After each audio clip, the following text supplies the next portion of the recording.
It's a test. I repeat, this is a test. This is the Bounce Federation's International Low-Level Emergency Broadcast System. Stay tuned for more information. This test is used to see the functioning of the transmission system in various areas of the world, and to reassure the various inhabitants of various nations in case of emergency.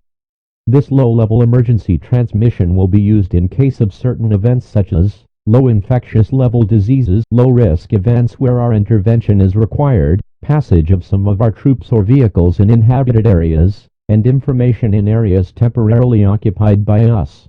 In cases like these mentioned, you will have to stay calm and continue with your activities, but be careful in the areas of interest of the Federation, and follow the orders of the police or our military. If you disturb or interfere with the activities of the Federation, you will be arrested or reported based on your actions.